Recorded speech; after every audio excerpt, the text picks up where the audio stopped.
ನೀವೇನಾದ್ರೂ ಸ್ಕೂಟರ್ ಇಲ್ಲ ಆಟೋ ತಗೋಬೇಕು ಅಂತ ಅನ್ಕೊಂಡಿದ್ರೆ ಇಲ್ಲಿ ಕೇಂದ್ರ ಸರ್ಕಾರ ನಿಮ್ಗೆ 50,000 ರೂಪಾಯಿ ಫ್ರೀ ಆಗಿ ಕೊಡ್ತಾ ಇದಾರೆ.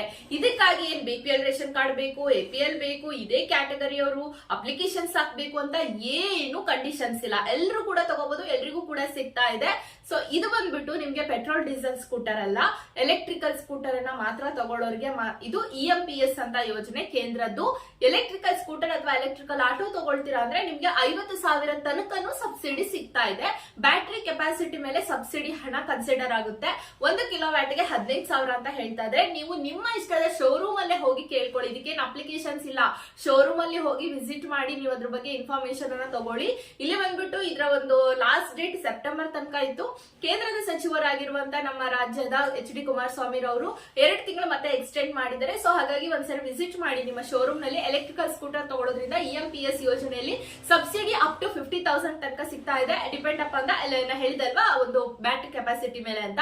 ಸೊ ತಗೊಳಕ್ಕಿಂತ ಮುಂಚೆ ಒಂದಿಷ್ಟು ಪಾಯಿಂಟ್ಸ್ ಕನ್ಸಿಡರ್ ಮಾಡ್ರಪ್ಪ, ಯಾಕಂದ್ರೆ ಇದರ ಸರ್ವಿಸ್ ಚೆನ್ನಾಗಿ ಸಿಗಬೇಕು, ಎಲ್ಲ ಕಡೆ ಸಿಗುತ್ತಾ ಅಂತ ತಿಳ್ಕೊಳ್ಳಿ.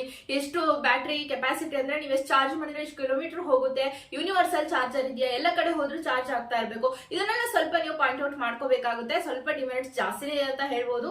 ಸೊ ಪೆಟ್ರೋಲ್ ಡೀಸೆಲ್ ಗೆ ಕಂಪೇರ್ ಮಾಡಿದ್ರೆ ಎಲ್ಲ ಇದು ಓಕೆ, ಇದೆಲ್ಲ ತಿಳ್ಕೊಂಡಿದೀನಿ, ತಗೊಂತೀನಿ ಎಲೆಕ್ಟ್ರಿಕಲ್ ಅನ್ನುವಂತವ್ರು ನೀವು ಸಬ್ಸಿಡಿ ಜೊತೆಗೆ ತಗೊಂಡ್ರೆ ಹಣ ಕೂಡ ಕಡಿಮೆ ಆಗುತ್ತೆ.